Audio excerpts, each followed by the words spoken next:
अगर एक बाप की औलाद है ना तो सामने आके चिता जरा। मौत तो आज होगा, सिर्फ मौत नहीं, मौत का नाच होगा। नमस्कार, स्वागत है आप सभी का लोकमत हिंदी पर। मैं हूं आपके साथ मेघना सचदेवा। नेटफ्लिक्स की जबरदस्त थ्रिल और एक्शन से भरपूर वेब सीरीज खाकी द बिहार चैप्टर में बिहार कैडर के जिस आईपीएस अफसर अमित लोढ़ा की बात की गई है, जिनकी कहानी दिखाई गई है, उन्हें अब सस्पेंड कर दिया गया है। वैसे तो आईपीएस अमित की इस कहानी में बिहार में जंगल राज क्या होता है, कैसे कानून का कद अपराधियों के सामने बौना साबित हो जाता है, ये सभी दिखाया गया है। लेकिन लगता है उनका लोगों के सामने इस चैप्टर को लाना उन पर ही अब भारी पड़ने लगा है। पूरा मामला क्या है ये आपको बताएंगे, लेकिन उससे पहले आप जान लीजिए कि 2017 में अमित लोढ़ा की किताब पब्लिश हुई थी और इसी किताब को वेब सीरीज में तब्दील किया गया। 25 नवंबर 2022 को इसे नेटफ्लिक्स पर डाला गया। उसके बाद से विवाद बढ़ता गया और अब आईपीएस अमित लोढ़ा पर भ्रष्टाचार के आरोप लग गए हैं। इतना ही नहीं, उन्हें सस्पेंड कर दिया गया है। 15 अगस्त से पहले शेखपुरा से तुम्हारा विदागिरी कराएंगे या फिर दुनिया से।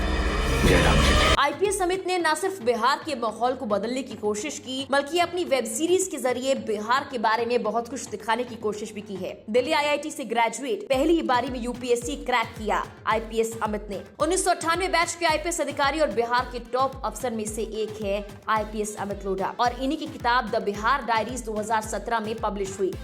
इस पर बॉलीवुड के मशहूर डायरेक्टर नीरज पांडे ने खाकी वेब सीरीज बनाई। दरअसल ये कहानी है राजस्थान के रहने वाले 25 साल के अमित, जो कि अपनी नई नवेली दुल्हन के साथ बिहार पहुंचते हैं। आईपीएस बनते ही यहाँ पर उनकी पहली पोस्टिंग हुई और बिहार में उस वक्त भ्रष्टाचार, अपराध, चोरी चकारी और खून खराबा चरम पर था।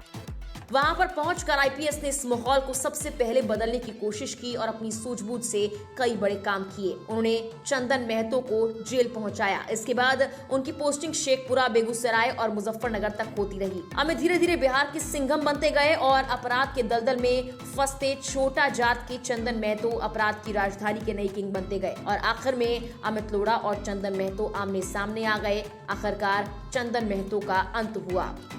इस वेब सीरीज के 7 एपिसोड हैं। शेखपुरा की कहानी भी बताती है कि राजनेताओं ने अपराधियों को कैसे संरक्षण दिया, बिहार में जंगल राज कैसे बढ़ रहा था, खाकी कैसे पिस रही थी। फिल्म में आश्चर्य ये भी है कि अमित लोढ़ा नाम के असली आईपीएस किरदार हैं, हालांकि बाकी पात्रों के नाम काल्पनिक हैं।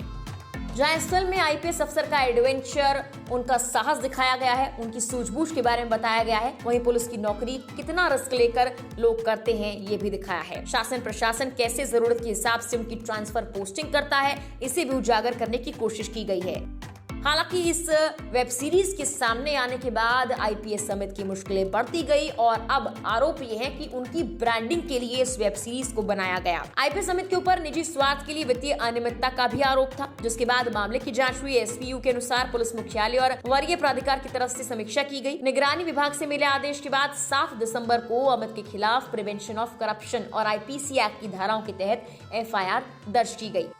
इस वेब सीरीज को लेकर अमित पर लोक सेवक अधिनियम का उल्लंघन और किताब लिखने से लेकर वेब सीरीज तक के लिए पुलिस मुख्यालय और सरकार से अनुमति नहीं लेने का आरोप भी है। इस केस की जांच एसपीयू के डीएसपी स्तर के अधिकारी अब करेंगे। फिलहाल दावा किया जा रहा है कि पुलिस की सरकारी नौकरी करते हुए नेटफ्लिक्स और फ्राइडे स्टोरी टेलर के साथ मिलकर उन्होंने व्यवसायिक कार्य किया। इस पॉइंट पर उनकी एजेंसी ने प्रॉपर तरीके से जांच की। इसमें ठोस तथ्य और साक्ष्य मिलने की बात भी सामने आई है। जानकारी के लिए आपको बता दें कि अमित लोढ़ा को राष्ट्रपति पुलिस पदक और आंतरिक सुरक्षा पदक से भी सम्मानित किया गया है। हालांकि इस वेब सीरीज के सामने आने के बाद उन्हें सस्पेंड कर दिया गया है और अमित लोढ़ा अब विवादों में आ गए हैं। फिलहाल के लिए इस वीडियो में इतना ही। तमाम देश दुनिया की खबरों के लिए आप लोकमत हिंदी को सब्सक्राइब जरूर कीजिए।